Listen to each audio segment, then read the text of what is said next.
The King of All Craftsmen.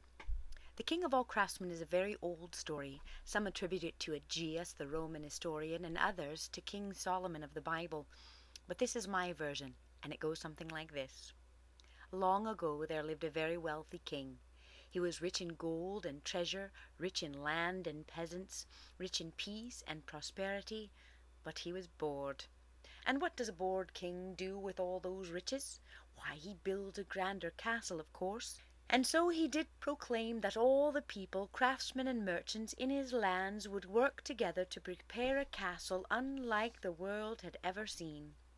With walls so thick no trebuchet would break through it, castle grounds so large that every one of his people could come within and be safe through any siege. A castle so grand that one glance would tell the world what a rich and powerful king he was. And so the work began. The architects and the stonemasons got to work designing the castle and quarrying the stones. The lumbermen felled the great timbers and then took them to the carpenters to be made into drawbridges, doors, and furnishings. The labourers dug the roads, dungeons, moats, and mixed the mortar for the bricks and stones, and drug things hither and thither all day. The farmers planted additional fields to be sure none would go hungry through this time of extra work. The womenfolk wove the tapestries that in the winter would cover the windows and keep out the cold, and in the summer would be hung on the stone walls to bring colour and beauty to the halls. And after many, many months the castle was completed, a castle unlike the world had ever seen, splendid in its beauty and in its power.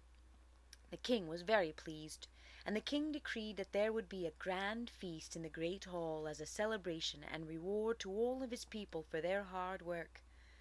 The day arrived, and the villagers were all in for the most incredible meal of their lives.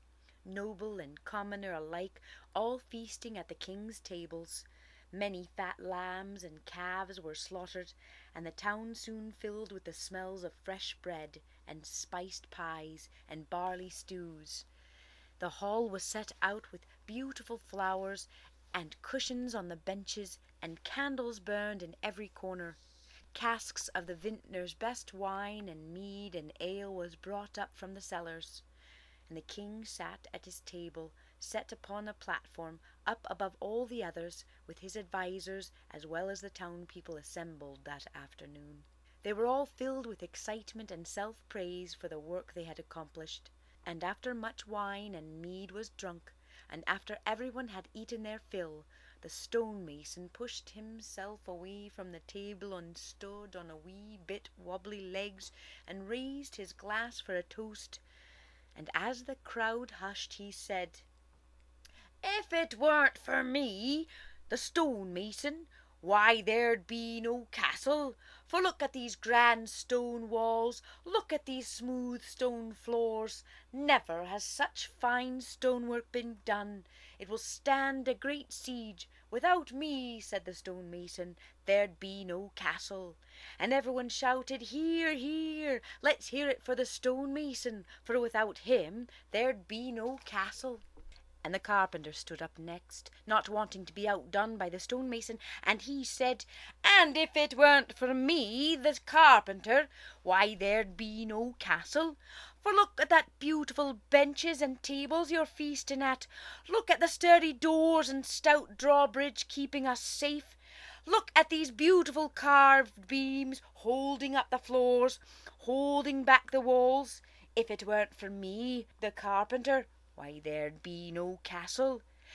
"Hear, hear!" shouted everyone. "Let's hear it for the carpenter, for without him there'd be no castle." Now a farmer stood up next, and he said, "And if it weren't for us farmers, why there'd be no castle. For all of you would have died of starvation long ago. And look at this beautiful feast you're enjoying. Why, if it weren't for us, why you'd have none."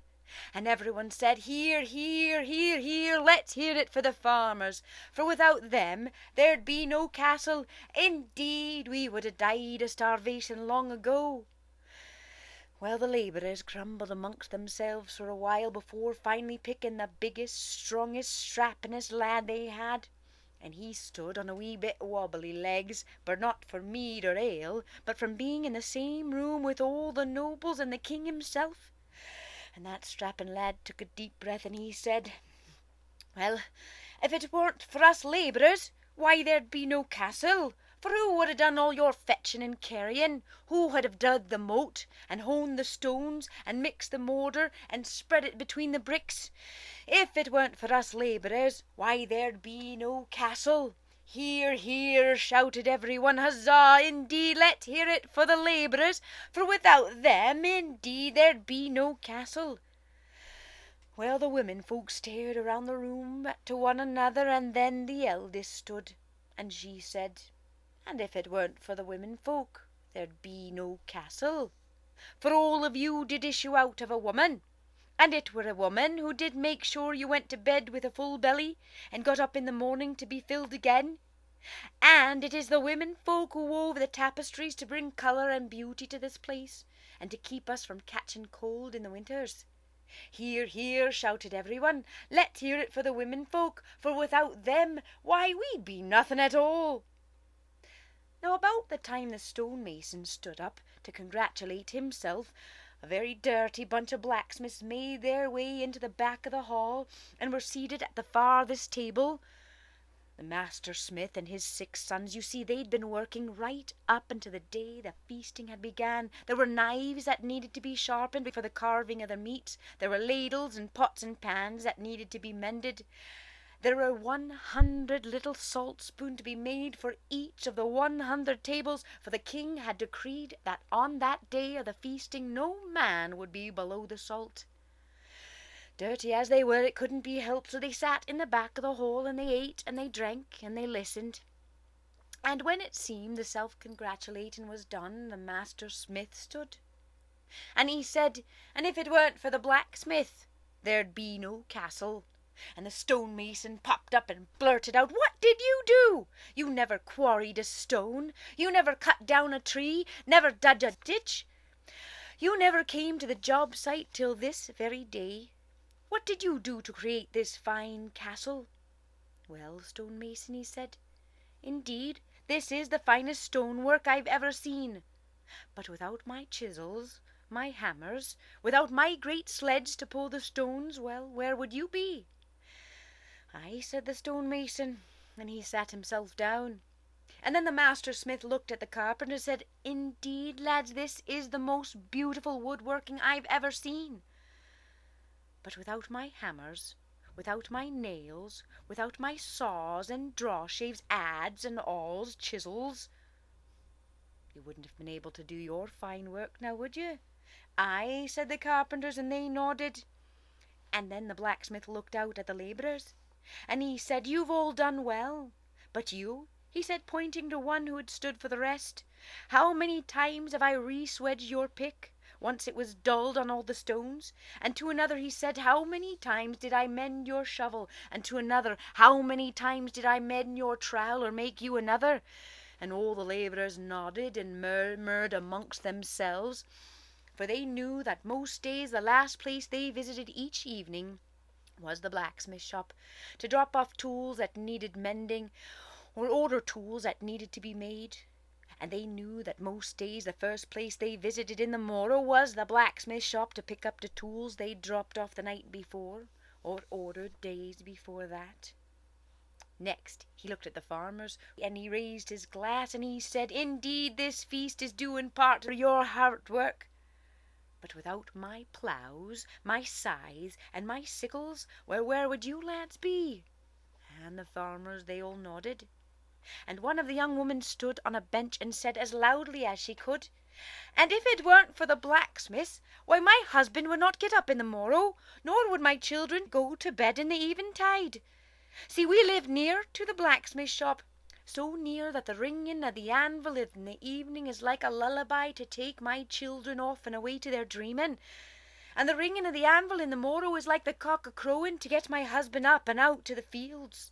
And another woman stood and said, "Aye, and the reason we have the most beautiful tapestries in all the world is that our blacksmiths know how to make needles and pins without a burr upon them, to catch the fine silk threads." And the scissors, said another, they keep an edge sharp to cut anything from leather hide to the softest baby's hair. Aye, said another, and if it weren't for the blacksmith, we'd have no castle. Hear, hear, shouted everyone. Let's hear it for the blacksmith, for without them there'd be no castle.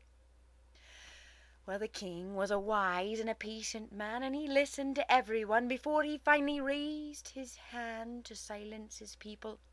And then he beckoned for the master smith to come forward and stand upon the platform of the king's table.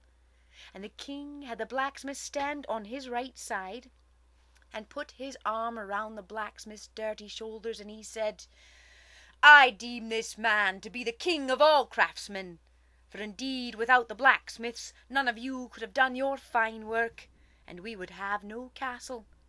And from that day to this day the blacksmith has been known of the king of all craftsmen, for no one from the good mothers in the shire needing ladles and pins, scissors and so on, all the way out to the knights in their shining armour, no one could do their jobs until the village blacksmith first did make their tools, transportation, hardware, housewares, and weaponry of warfare.